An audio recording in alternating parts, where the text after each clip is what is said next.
Greetings and welcome to another APA Productivity Talk, a series of discussion with international experts on topic related to regional productivity enhancement for overall socio-economic development.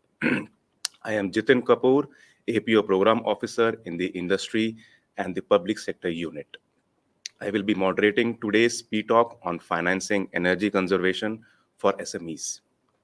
It is with great pleasure that I welcome today's expert, Dr. Ali Muslim Said, President, Applied Energy Consulting from Canada. Welcome, Dr. Said, and thank you for being here today. Thank you very much, Jatin, for this wonderful opportunity, and greetings to all the attendees as well. I am really looking forward to talking on financing the energy conservation for subject matter experts through the panel of APO. Thank you. So let me give our viewers your brief profile, sir. Dr. Said has a doctorate from the University of Calgary, Canada, in the Energy and Environmental Design and a master's in Applied Science in Mechanical Engineering.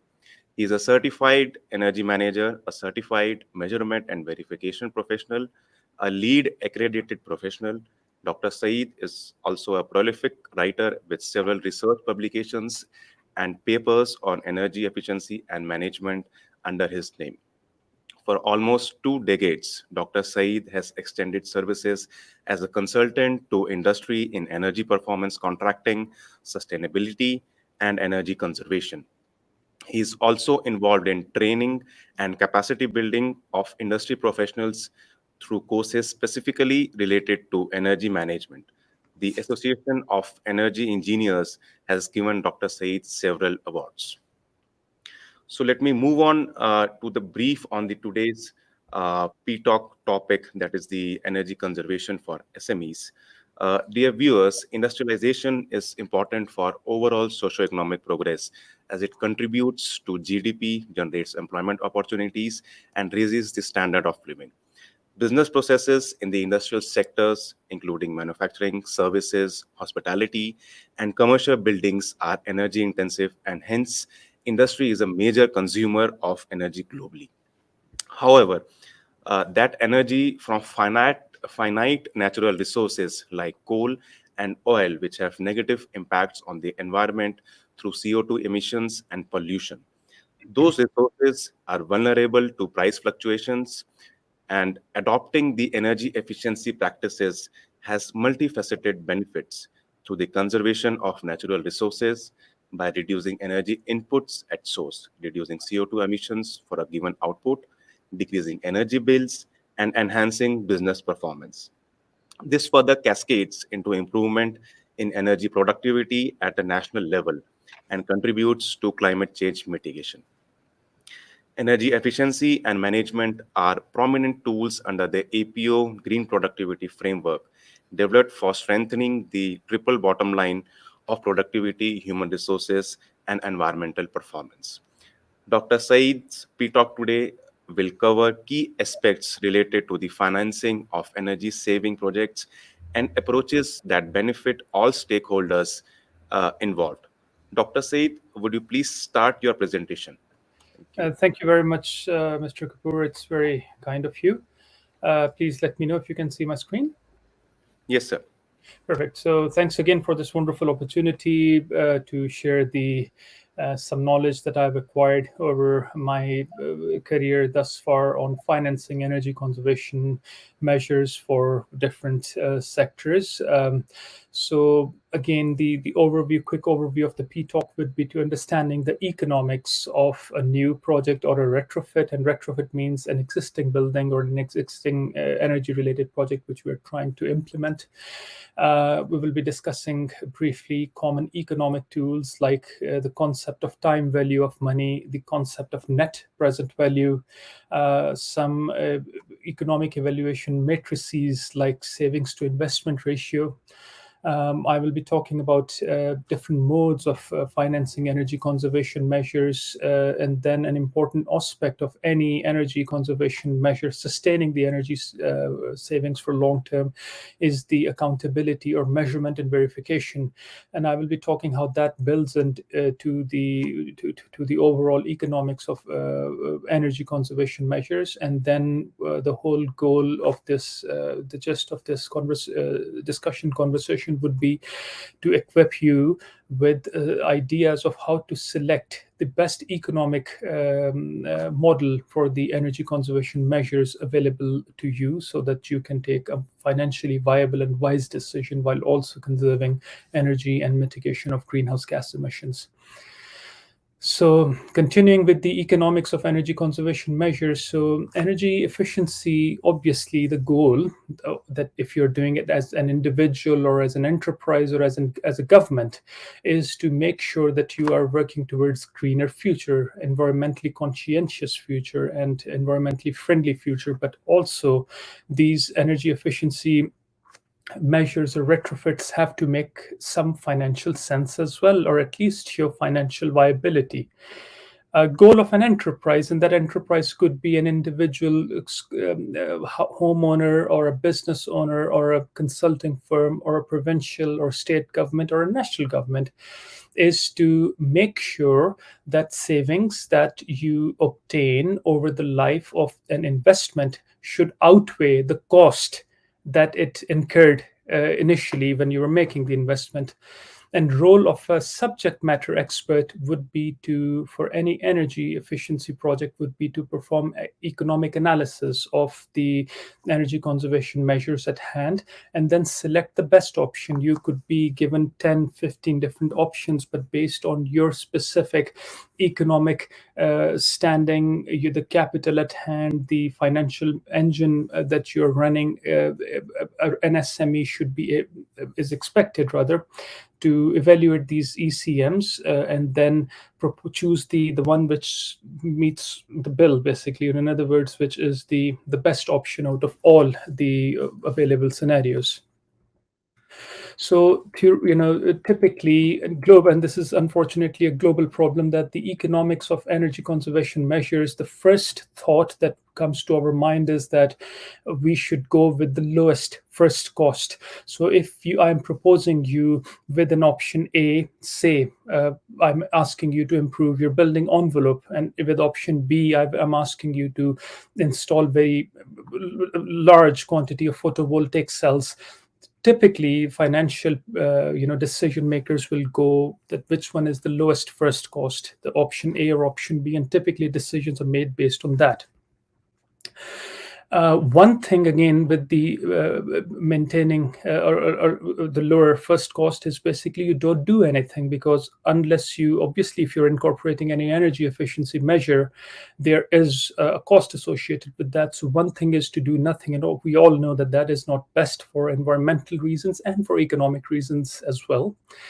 And then the second thought process behind the approach that is the lowest first cost that financial people again think is that, is it worth making this investment, in the wake of the mounting energy costs? I mean, in recent past few months, at least in North America, we have seen more than 50% increase in the energy rates overall because of the global geopolitical situation. So these factors do affect your decision.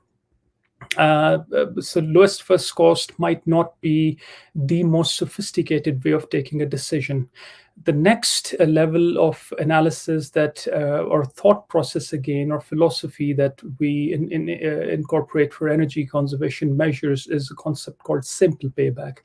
And basically, simple payback is a concept where you do a quick calculation based on the potential savings that you're expecting out of your energy conservation measure or energy retrofit project, and then you find out that how many years would it take to pay initial money back. So for instance, you initially went with $100,000 of photovoltaic systems. I'm just giving an example, and you're expecting to get a saving of $20,000 per year. So simple payback would be essentially your initial cost, $100,000 divided by the annual savings, which will give you 5 years of simple payback. It is better than obviously the approach of lowest first cost, but there are still severe limitations with this economic tool. For instance, I mean, let's look at this example, a case study that, again, a project costing $100,000. In this case, it is saving $22,000 per year, has a maintenance cost. Say you have to replace, assume it is a rooftop unit, HVAC system upgrade. So you need to replace the belts and pulleys and bearings, every now and then. So, and filters. So it costs you overall $2,000. And the lifespan of this unit is 7 years. What is SPP, or what is simple payback?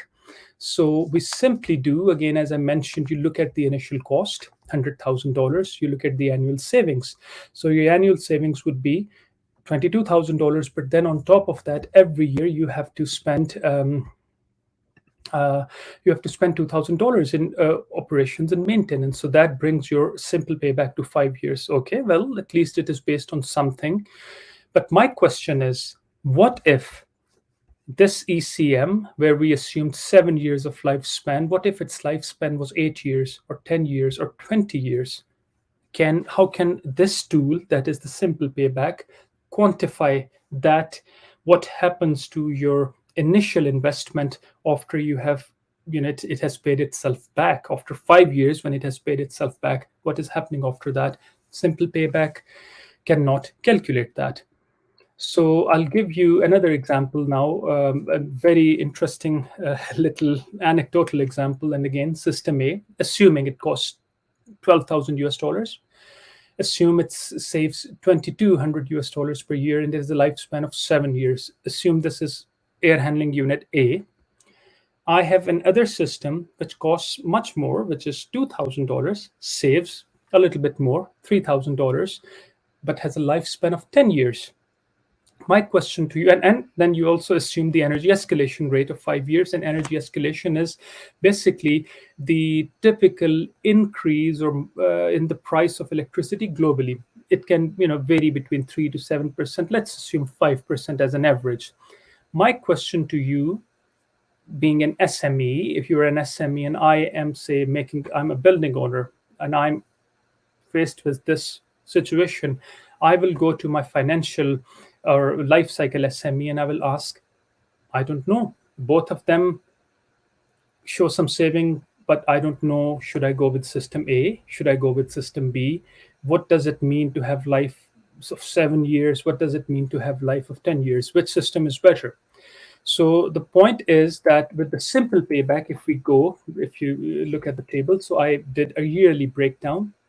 So please follow my laser pointer. So system A, $12,000, system B, $20,000, and these are the annual savings, and these are the cumulated savings, and these are the savings that, as I mentioned in the previous slide, that you will get per year. But again, in this column, we are adding them up.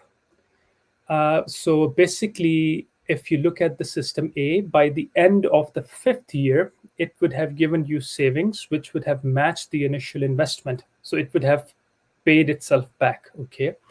With system B, you have more savings. Obviously, you have a higher cost as well. And then when you accumulate it, so by the end of the 6th year, it will pay itself back. Now, following the simple logic of two-step, the first two methods we checked, number one, lowest first cost, and number two, the quicker payback. Let's take a decision. Let's find what decision we reach. So if we go with the lowest first cost,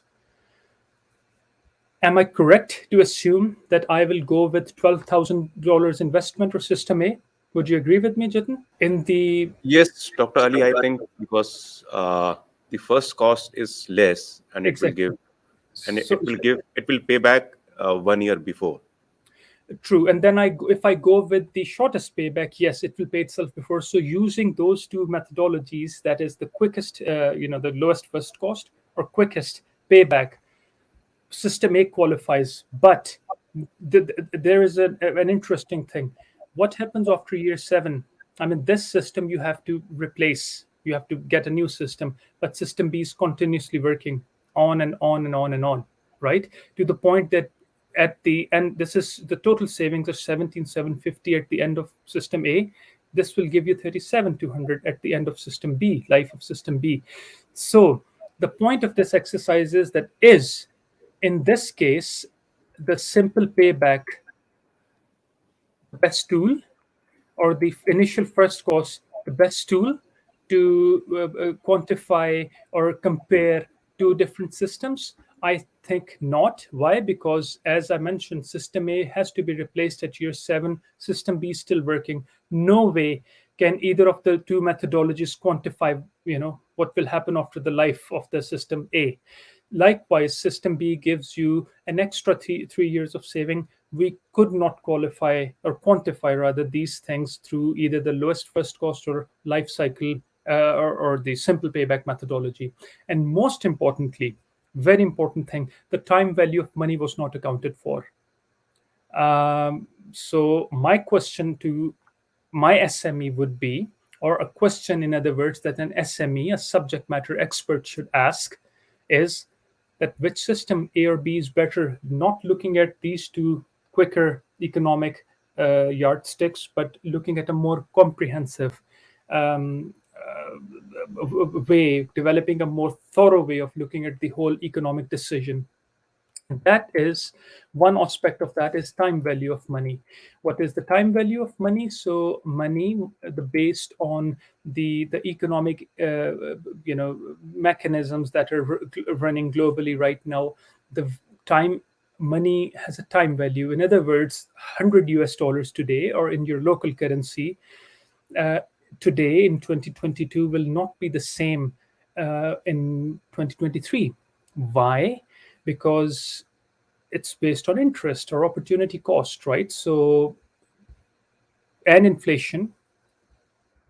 So basically, interest is that return earned on the money when someone else uses it. So there is an opportunity for any financial institution or an individual to invest this money in a way where within next 1 year, it will not be 100, but it could be 110, 120 based on whatever investment you make. And secondly, due to the natural economic cycles, again, a very different topic, but we all know that with the passage of time, the buying power of money also decreases. So based on many other factors, but these two main factors, that is the interest-driven economic engine and inflation, because of many factors, again, outside the scope of the stock, the value of money is not the same, unfortunately, and hence both the lowest capital, initial capital, and the simple payback cannot quantify this factor. Again, another limitation of these things.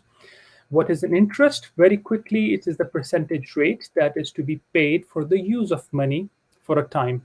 There are economic, when you look at economic institutions globally, there are different types of interest. Very quickly, the two main categories are simple interest, which are earned over the original principal amount. So say you borrowed $100,000 for an investment, and then you have to pay it back. So you have to pay back the interest only on the principal. That is the original amount that you borrowed. That is $100,000. But the compound interest, and that is the typically most common way in which the economics works today globally, that the interest is earned on the accumulated interest as well as the original principal amount. So, it is definitely much higher than the simple interest. So obviously this leads to the value of $100, for instance, in 2022 not remain the same in 2023 or 2024, because there are opportunities of making interest on that. So this is a consideration which none of these two financial tools can quantify. That leads to, that is the changing value of money or time value of money, leads us to a concept called the present value. So I will, if you refer back to the previous example of system A and system B, so we were getting yearly, say, assume $10,000. So $10,000 savings in 2022 out of the energy retrofit, 10,000 in 2023, 10,000 in 2024, and on throughout the life of the project. But again, as we discussed, $10,000 of 2023 will not be the same as they are of today, or definitely the $10,000 of 2027 or 2030 will not be the same as at the time of the calculation when we're doing this financial calculation. So in economics, in energy economics, and overall in economics as well, there is a methodology in which you try to bring the future amount, reduce it or discount it to today's value, so that you can take a correct decision based on the actual worth of the money. And again, remember, $10,000 in 2030 will not be the same as $10,000 today. So you have to have a mechanism to bring that value down to today's value, so that you can take a decision based on today's economic situation and today's economic condition. So the value of the future amount in today's dollars is called present value. Why? Because you bring it to the present, not the future, so that you can take more correct and relevant decision in today's economic situation. And how you bring it back, so you use discount rates. So cash in the future sum of money can be discounted, or in other words, can be brought to their equivalent present value using discount formulae. Again, outside the scope of this discussion, but a rather simple concept. But you can use different formulae to bring future investor savings in today's dollars. And again, these two things are not accounted in the two mechanisms that we discussed. And more importantly, the discount rate is very often very company specific or government specific. Your government wants to make an investment, so they have their own decision matrices which they use to assess the viability of an investment made in any project, and also in energy.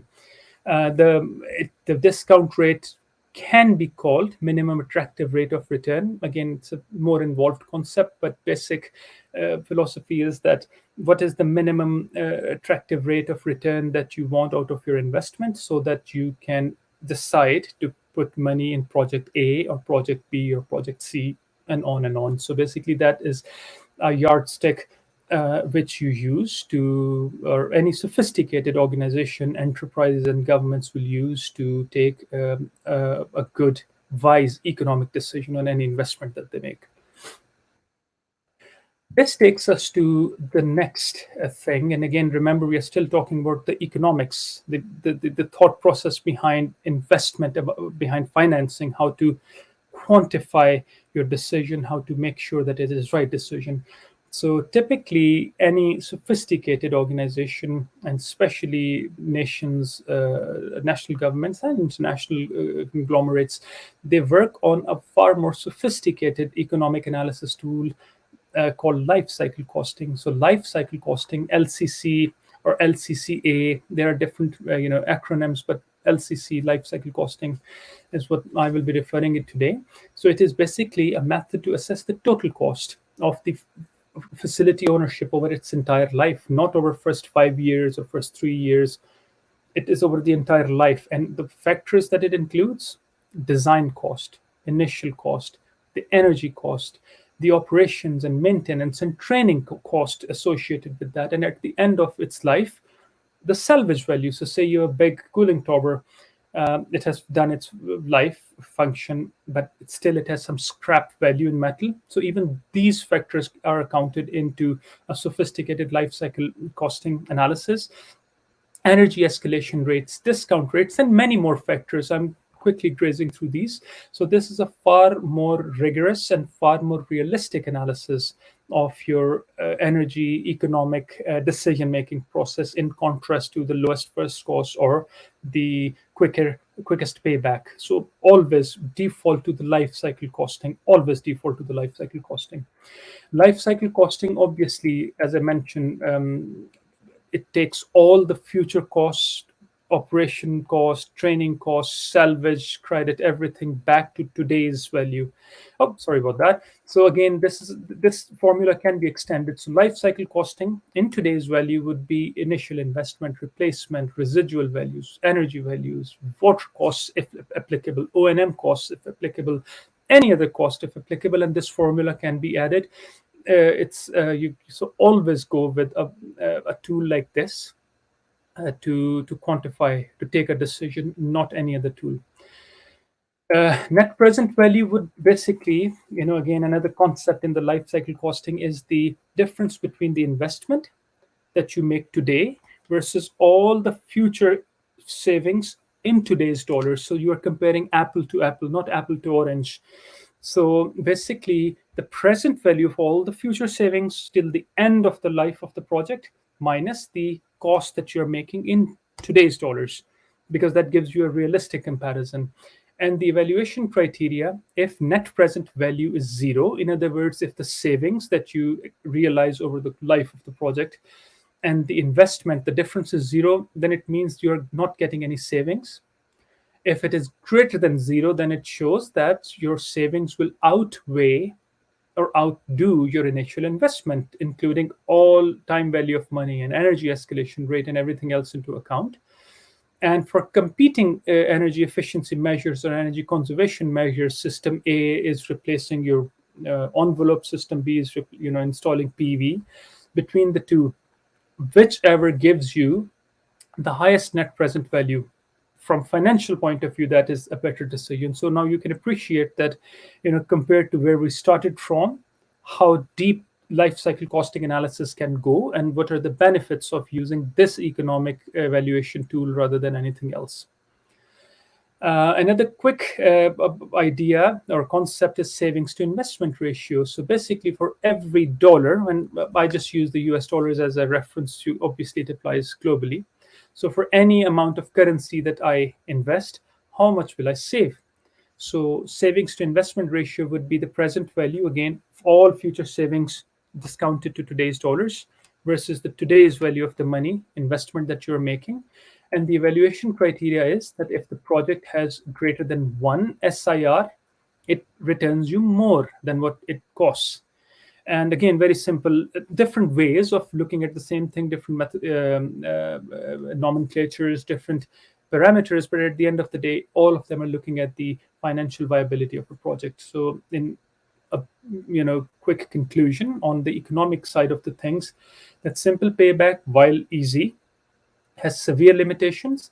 Life cycle costing has much more potential of detailed analysis. It accounts for inflation, interest, O&M cost, salvage value, and naturally, as an SME, please go by default to life cycle costing, no other option. I mean, it takes a little bit extra time, I understand, but you become proficient with time using this methodology, and it can be extremely useful compared to any other tool. So always default for any energy or climate-related investments, always go with LCC, life cycle costing.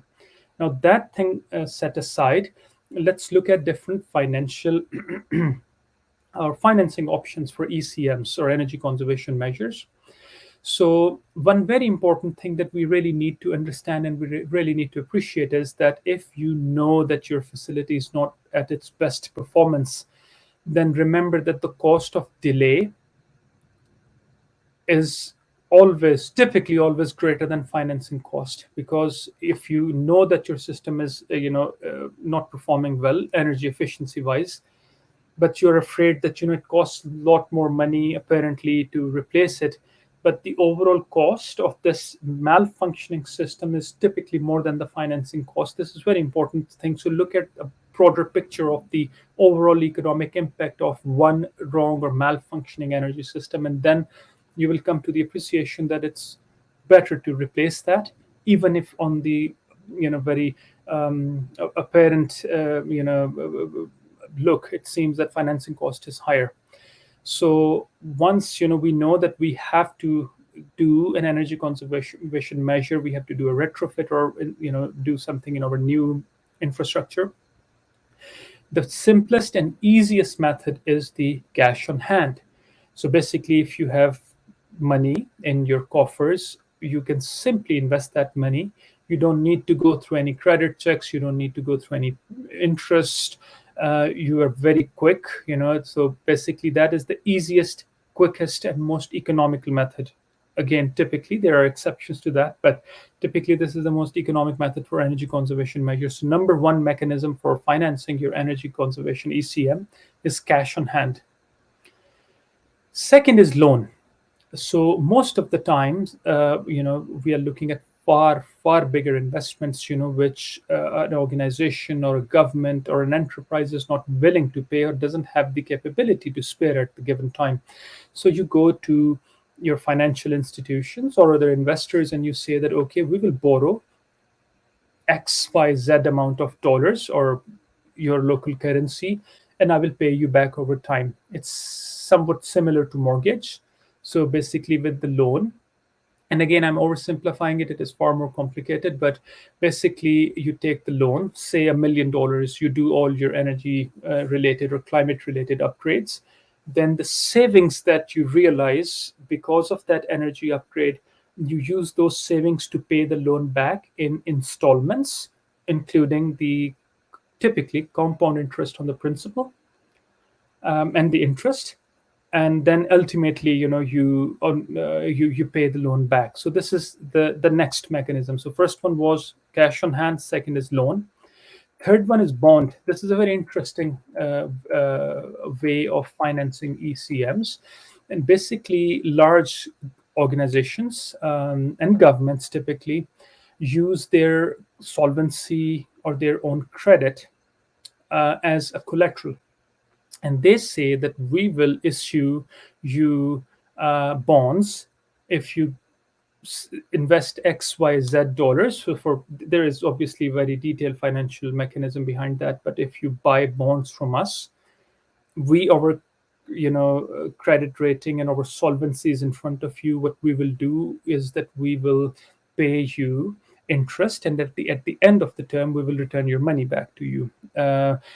So capital is basically returned to the investors at the par value, which is an agreed upon market value of the initial investment. There are many layers of bonds, but typically these bonds are issued by governments, by large organizations. So say, for instance, I am in Canada, right?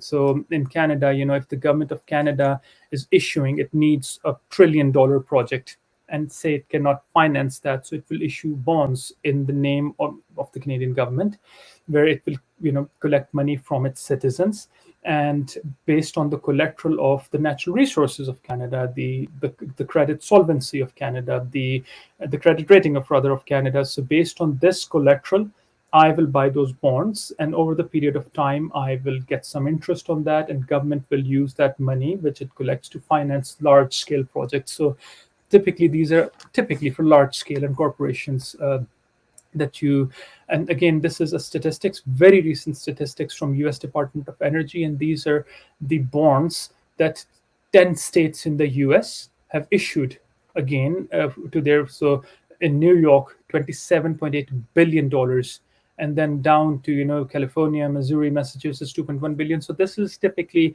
a mechanism that governments, large scale entities use, very safe. But again, it has its own limitations. But nonetheless, that is an option that is always present there. Leasing is another option. And what is leasing? So for instance, I know that I have to, I need a chiller for 5 years, but I know after that I'm running a mining operation, I need a chiller, and after 5 years, I wouldn't be needing it. So what I can do is I can lease that chiller for 5 years. And then at the end of 5 years, I can give it back. So it is kind of a rental. I mean, again, it's oversimplification.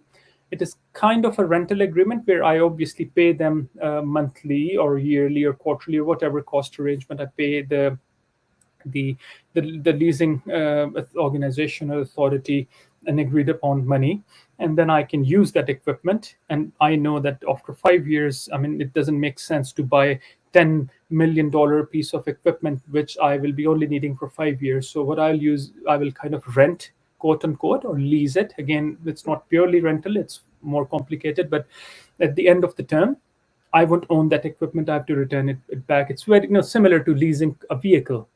But then there are other types of lease, the true leases where basically, you end up giving the equipment back and you don't own it. But capital lease, again, there are many layers to that. But it is kind of treated like a loan, where there is a possibility for me, if I'm a leasee, I have an option to own that equipment at the end of the term. And then there are arrangements, or there are legal requirements again in different nations. There are different, that how much, what is the term of the lease, how much payments I have made by then, how much is that in contrast to the total capital, like the cost of the whole thing. So basically, that is another thing, which again, leasing is an option for your energy conservation measures. And the final one is ESCO, which is the energy savings contracting. So ESCO contractors basically come to your facilities, your industrial infrastructure or your building infrastructure. They identify, they install, and they operate typically your systems, and then they extract savings out of the inefficiencies. They remove the inefficiencies, they give the savings and guaranteed savings to you. And that is how this is an energy savings contract. So it's a very technical and it's a very interesting model. So basically, ESCO or customer, so say I am a property, a real estate or infrastructure owner, and ESCO approaches me and it says that we will contract with you for 15 years. We will go find energy inefficiencies from your system, remove those. We may invest, or they will ask me to invest, or both of us will invest. But then at the end of the day, they will guarantee the savings. There are legal stipulations if we don't do that. So they have to guarantee savings of the investment. And then at the end of the day, it's a win-win situation for all. Very powerful system for the right types of projects and for the right circumstances. So it's basically a performance-based contract. So I am hiring an ESCO, so they will guarantee that they will save my energy by 25%. It's how they do it. They will hire their engineers. They will work very steadfastly on that, but they will make sure that they give me the saving, and it's legally, contractually bound. I will evaluate the performance of the ESCO based on certain key performance indicators, and my payment to them or any penalty that I incur to them is based on those KPIs. So again, there are many mechanisms. This is just one. I'm the customer, this is the ESCO contractor, and this is the bank. So bank can give loan to me. I can lend that money to contractor. Contractor installs that project and guaranteed savings, and then I pay my money back. Or it can be directly that contractor will finance all this thing and there is no bank, or maybe bank will give loan to contractor and it will work for me. So there are dozens of mechanisms of this ESCO. This is the most simple one, where I get money from bank. Contractor, I give money to contractor. Contractor installs energy savings mechanisms or systems in my infrastructure and guarantees savings, and we are all in a win-win situation. ESCO there can be other models in which ESCO can build and operate the facility during the contractual terms, 10, 15, 30, 20 years, whatever, and then transfer the ownership to me. Or I can have a system where an ESCO, it's a large road project, for instance. So ESCO will build it, ESCO will own it, and ESCO will operate it for me. I'm a government and I'm giving this project to them. All the savings that they realize, all the money that they make, it's theirs. But I'm taking the benefit of that project. Or ESCO can be design for me. I'm the owner. They will design the energy system for me. They will build the system for me. They will finance it for me. They will maintain it for me, and they will operate it for me. Or it could be a P3, public-private partnership, where I will take private enterprise, I will take the government enterprise, and both of them will combine their financial resources, and then we will build projects. So again, there are many stakeholders involved, and this is a very successful methodology of financing. Or there are many other hybrids of these or more combinations. But basically, the gist is that there is a contract involved in which there are guaranteed savings that ESCO will provide through either of these contractual approaches or a hybrid of these. So in other words, basically, if I don't do anything, this is my status quo. So this is my cost, because I'm not very efficient. I hire a contractor, an ESCO contractor. So ESCO contractor will guarantee this amount of saving, and this will reduce, my ESCO will reduce my budget by X percent, and then the savings will be used during the time of when I have to pay my finances, my debt back. So I will pay certain amount of those savings towards the debt, certain amount towards M&V, and certain cash flow. And through this cash flow, maybe I will get some savings, or maybe ESCO, because obviously they're investing so much there is, so maybe they will be skimming this part for their own business case. And when the ESCO contract term is over, say after 5 years or 10 or 25 years, I will own this whole infrastructure, and I have actually, from this initial stage, I have reduced my energy to this point, and this is all the savings that I will realize through the life of the project. And this is again one method of ESCO. This is again out of public domain. So in the US of A, so there is a children's hospital, 15 buildings, close to 1.5 million square feet. Project cost was $4.8 million. So it was an ESCO project. So contractor came in, they did the design build, they did the demand side management, they did the energy efficiency, and they guaranteed $950,000 of annual savings. 5.5 million kilowatt hours, 17,000 million BTU, and 12 million gallons of water. This is again one example. There are far bigger, scope of projects, but basically the contract type is this. This is the facility. This is the cost that, in this case, perhaps the ESCO contractor invested with this much savings, and then obviously any savings beyond that. This is where ESCO businesses make their own financial viability. M&V, measurement and verification. So obviously, if I am claiming that I'm an ESCO, say I'm an ESCO contractor, and I guarantee $25,000 savings per year, I'm just making a number up. There has to be an independent entity to verify that what I'm doing, is it actually happening? Am I really sustaining all these savings? Or kind of an accountability. So one use of measurement and verification is the quantification and then verification of the savings, and adjust the variances due to facility operations. Say, I said I will save $25,000, but all of a sudden I'm a manufacturing plant and my production increased twice. Obviously, the baseline has to be changed now. So M&V will change that baseline. Or due to COVID, there were massive, people like shutdowns or people working from homes, remote. So obviously, occupancy reduced. How that affects my cash flow and my overall energy savings, whether it is a very severe, very cold year or very hot year, how did that affect energy rates globally? Something happened and then energy rates changed. How will that affect? So basically, M&V is a discipline where you quantify and modify the contractual stipulations or energy savings based on the real-time conditions that are happening, which were not seen at the time of the project. And then this M&V, measurement and verification, helps negotiate between ESCO and customer. So as a customer, I expected $25,000. ESCO is not able to give me $25,000. So an M&V will come in and understand that, yes, because occupancy was reduced, operations were cut down by 25%, 30%, and hence they could not make so much savings. So that will help negotiate the contract. So it's kind of a real-time project management, in a way, an energy project management mechanism, the M&V. And annual M&V costs is obviously, annual M&V is required for any good ESCO contract. If you're spending millions of dollars, you have to have an accountability matrix, and that is the the M&V. There are different protocols of measurement and verification. So these are two, one from the US Department of Energy, other one is the International Performance Measurement and Verification Protocol. So I will strongly suggest looking at these resources.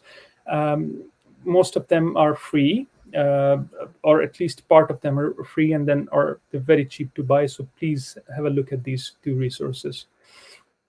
Some best practices of measurement and verification is obviously proper submetering plan, statistically accurate sampling of data, calibration of your energy measuring sensors, weather normalization if it is an unusually cold or unusually rainy or unusually droughty weather, adjust your energy savings protocol accordingly, regression analysis for data accuracy. So, making sure that your data that you collect is accurate against an independent parameter, again, could be weather, and doing statistical analyses and making sure things are on the right track and properly calibrated.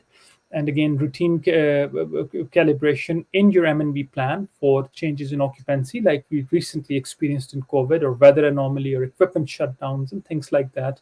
So these are the things that you use to make sure that your M&V is working properly. Funding resources, there are many funding resources. I'm just naming a few, especially global, in the global context. World Bank, they are always interested in developing, helping nations develop their infrastructure. They offer loans. Asian Development Bank, USAID, and your national governments, your private investors. There are other mechanisms too, but these are the main ones that I strongly suggest or urge you to look into your local jurisdictions and in your nations, and see how they can help you. And also, you can try different ESCO contracts as well through local national banks or even private investors. So, all in all, I would conclude that energy management can be cost intensive. Of course, it can be, but the use of right financial evaluation tool is extremely important, so that you can have a better picture. I mean, not the lowest first cost, not the life cycle, not the simple quicker payback, but the life cycle cost, so that you can fully appreciate how important it is, looking through the right lens and then coming to the right financial decision. And financial evaluation should show you that the net cost savings over the life of investments outdo or outweigh your initial investment. And always do economic analysis for a thorough energy management plan. And then, as an SME, always suggest the best recommendation that you can find. And these are resources. You're welcome to pause this video. These are some resources that I found very helpful in my practice. And at this point, I will conclude my presentation. I will hand it over to Mr. Kapoor. Thank you, Dr. Saeed. Your presentation deepened our understanding on how SMEs can leverage financial tools and mechanisms, as well as the best practices in implementing various energy conservation opportunities to enhance their resilience and mitigate climate change. So let us now start with the questions. To start off the questions, with the COVID-19 pandemic deeply impacting businesses globally, especially for the SMEs, how can energy efficiency contribute to the business continuity? That's a very good question. So, with the COVID-19, how it has affected us globally, energy efficiency has become anything but more prevalent and more relevant. Why? Because energy efficiency is a great way to reduce your business expenditure, your business overhead. So obviously, if you're incorporating energy efficiency into your businesses, it will reduce your business cost, business overheads, and that is naturally an extremely conducive approach towards resurfacing after this pandemic. And increase your cash flow, because it makes financial sense. Obviously, it's a huge benefit to the environment and climate, and also with the reduction in your operating costs and efficiency improvements in your processes is very helpful. And this is perhaps a very good time to strongly start your energy conservation processes. Thank you. So, at a global level now, if you see, to what extent does energy efficiency contributes towards meeting the UN SDGs, and to be specific, the net zero emission targets, which have recently been a new buzzword? Yeah, no, a net zero target, I understand it's very challenging, but it is achievable. So, with the Sustainable Development Goals that United Nations has put forth, energy efficiency, again, strictly talking in context of the Sustainable Development Goal 7. I mean, there are many individual things that are directly tied into energy efficiency and renewable energy. So, like ensuring universal access to the affordable, reliable, and modern energy services is one of the clauses. So, obviously, if you are planning to introduce or penetrate a lot of renewable energy into your infrastructure, definitely it is very conducive towards meeting the goal number 7. Likewise, by 2030, you want to increase, or you're mandated rather to increase the sustainability by increasing the renewable energy in the global mix. So obviously, higher integration of renewable energy into your grid infrastructure is extremely important, and it is all tied to energy efficiency and helping us reduce the impact of climate change.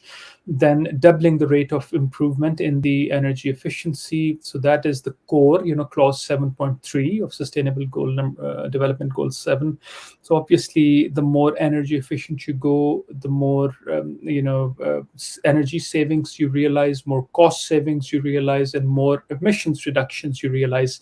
So all in all, energy efficiency is tied very deeply into goal number 7 and many other goals. There are synergies in so many goals, and main thing that I really feel that will be very conducive would be the access, the energy access, energy equality, across the globe, and helping, especially with the some developing nations. There are a lot of children and women are exposed to very toxic air quality because of the way the food is cooked. So even ensuring that through renewable energy there are more environmentally safe and healthy options for cooking will ensure alleviation a lot of health related issues. So all in all, energy efficiency is a multifaceted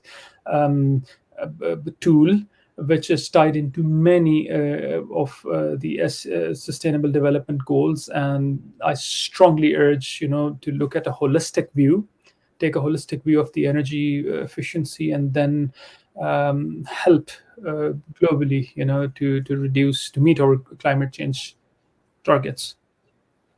Okay, thank you. So let's now deep dive to a question at an enterprise level, maybe from an SME owner point of view. So how we have discussed on the various ways in which we try to finance the viable energy conservation projects. But would you please also elaborate on the importance of carrying out the energy audits when deciding to start the viable energy conservation projects? Yeah. So energy, thank you. That's actually a very relevant question. The thing is that I always look at the energy management and energy conservation from the standpoint of the existing building and industrial infrastructure versus the new green certified infrastructure. So more than 97%.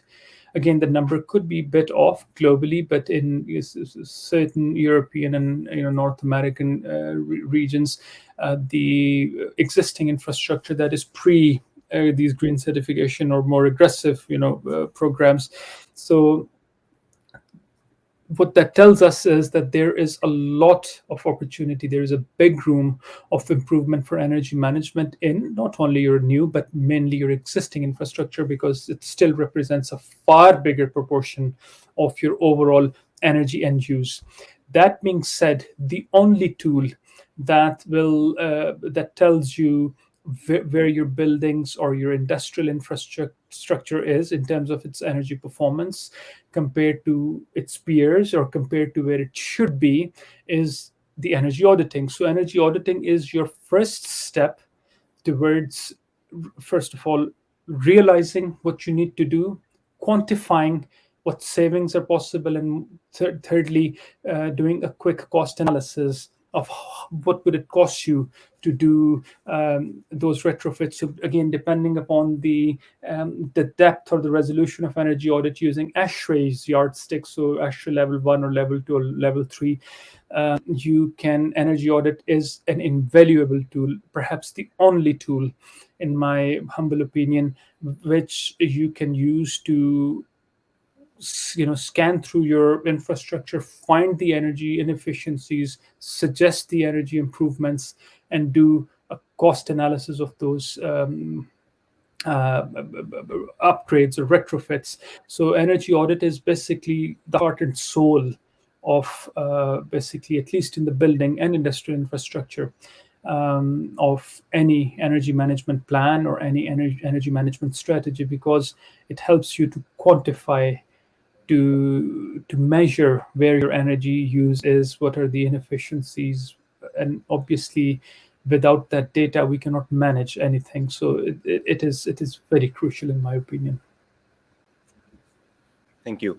Dr. Ali, you have talked about the ESCOs, and what I understand is they are very successful business model when we talk about the Western developed economies like the US or the Canada. But how do you view the scope of the ESCO business model in the Asia Pacific region? Yeah, ESCO again is a very good way of energy saving for the right type of projects, and it's not regional specific. Again, North America, primarily USA and Canadian government, they experimented with it because, and perhaps due to high prevalence of ESCO projects, it seems that it is more of North American phenomena, but it's not. It can be implemented anywhere, and with the Asia Pacific region, especially, your governments, most of your regional governments are very forward thinking. They are very open to the idea of energy conservation, and very interestingly, most of the Asia Pacific regions are also very vulnerable in terms of the potential climate catastrophe that we could face if we do not take some mitigation actions. So basically, it's just a matter of more capacity building, more training, more public outreach, and once people understand the mechanics of an ESCO project, you will find that it is a very safe, very viable, or potentially very viable option based on your particular project, especially if you're looking at some support in terms of financing or in terms of technical capabilities. So say I have the money, but I don't have the technical know-how how to improve that energy efficiency, then ESCO can be one model where they come in with their technical experts and they guarantee savings. So legally, again, based on your legal construction of your contract, it can be very safe. It can be a win-win situation, and I strongly suggest that Asia Pacific, being a very growing region and with a very prominent role in the global energy use or contribution in the global energy use, I think your government should look into the ESCO models, and again benefit from other nations and other regions which have experienced this model and had successes or some stories to tell. So I suggest that based on the successes that this model had in North America, again for the right type of applications, Asia Pacific region should try it out, again do the financial viability, and I believe that with the right type of ESCO project, you will enjoy it. You will really enjoy it. It's a very good way of financing large scale projects. Thank you. Now, moving towards a question from the perspective of the policymakers, which resources or trackers can policymakers refer to while gauging the impact of energy conservation projects on energy productivity, specifically at a national level? Yeah, at the national level, there are many ways, many yardsticks, but globally, I would say that UN's Sustainable Development Goals, obviously, the targets that they have set, you can use those as your trackers, basically to track your performance. You're on the front of energy conservation or on the front of greenhouse gas mitigation. That is one tool. Secondly, regionally, one thing that I think is important, that since each nation, each region, each economy is so unique and so different from the other, that there is no one size fit all solution. So I suggest that your national governments and your relevant departments of environment and energy, each nation should develop its own workable, energy management plan for the long term. And again, a very good template is UN Sustainable Development Goals. And there are many other success stories, especially from Western Europe, certain regions in North America. So again, cross-pollination of ideas. You can learn lessons from what other nations and other regions have achieved. So, so basically, a main template, as I mentioned, Sustainable Development Goals should be your main tracker, and then please develop a regional specific, nation specific, and economy specific energy management plan which suits your need. Again, what works in USA perhaps will not work in the UK, or what works in the UK will perhaps not work for Kenya, because very different regions, very different economies, very different energy infrastructure. So I think nations have to come in and take this thing very seriously, develop a specific, workable, tangible goal using templates that UN has provided, or from cross pollination of ideas, and then develop your own pathway or roadmap. Thank you. Dr. Saeed, your informative presentation showed a holistic approach to a more sustainable future and energy transition. Do you have any final message to our viewers? Definitely. First of all, again, thank you very much for this great opportunity. My message would be that energy efficiency always makes sense. It is very good for your economy. It is very good for your job market, for, again, economic stimulation, for your local industry, for your environment, for your future generations, and globally as a species.